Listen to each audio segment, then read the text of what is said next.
All right, so right now we're going to go ahead to kind of a creative double exposure. These may not be the best pictures. I kind of picked something really quick, but I do have two images here. One happens to be floral, and the other happens to be a person taking photographs. And what I want to show you is taking those. You can filter those on any app whatsoever. So if you want to filter them first and make them a little bit funky, a little bit more interesting, please feel free to do so. Photoshop does have some filtering inside of it, but they really took those abilities away when they did their more recent versions. What you can do, and I'm going to make a copy of this, I'm going to Control J, and I'm going to go ahead and image adjustments, and I'm going to go to my hue saturation. Let's say I wanted to do that kind of cyan magenta type thing. I can click colorize, and I can find that family of colors. Let's say that's more my cyan. I'm going to go ahead and probably oversaturate it a little bit just so it has a little bit more effect on it. And then I'm going to come over to my other document, which is right here, and I'm going to Control J that, and I'm going to go ahead and image adjust, go back to my hue saturation, and click colorize, and I'm going to make sure I'm going to actually oversaturate before I find my perfect value. I want to go more in like the pinky purples. Maybe like right in there. I think I might go a little bit overboard on the saturating, sorry. And now I have got my two documents. And what I need to do is I need to say, all right, I want to put the flower on top of the person. Each way will give you a different effect. So you can try both actually rather easily. All we do is something that you're used to. You're going to right click. We're going to duplicate that layer. And we're going to duplicate it over to the other document. Mine doesn't have a name other than its file number. Yours might have a name, might be helpful. And then when we scooch on over there, you're going to see there it is. Okay? If I turn that visibility, there's my person, there's my flower. Now you're going to play with the blend modes and possibly your opacity. Opacity at 100% means it's not transparent whatsoever. Leave it at 100% for now. I'm going to click right here. I'm going to click on the very first one, dissolve. And then because this is now in blue, I can use my keyboard arrows as I watch what happens here. So the first one's likely going to do nothing. I'm going to down arrow. Now I'm starting to see some stuff happening that's darken. Multiply, color burn, linear burn, darker color, lighten, screen.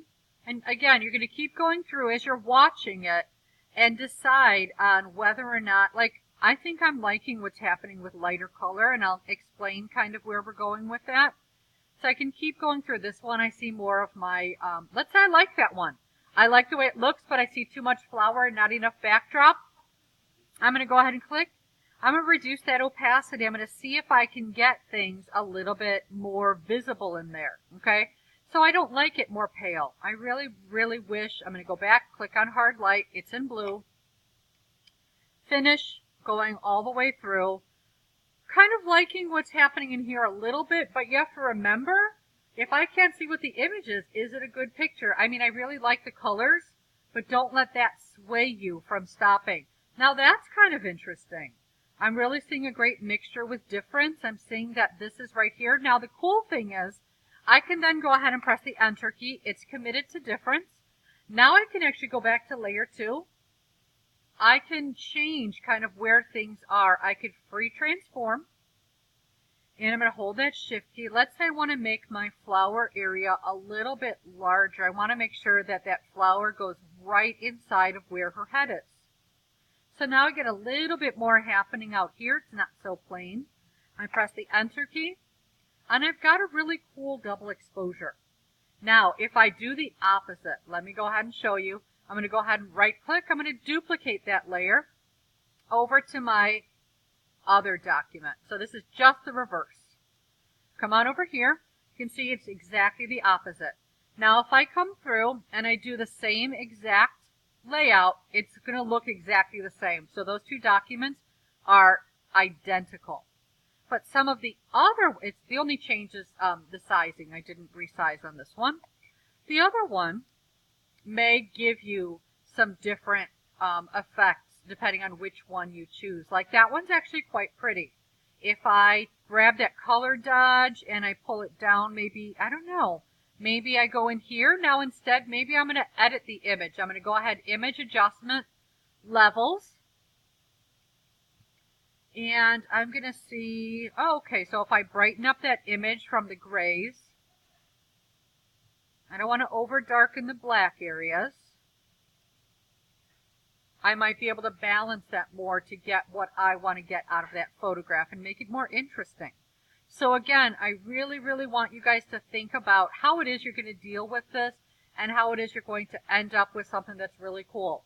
Now, a reminder, if you filter your images on various apps, photo editing apps that you might have on your iPad, you can go ahead and save those to your Google Drive, download them to your computer, and then use those for an overlay. Try some of these overlay modes, as well as changing the opacity. And that's it.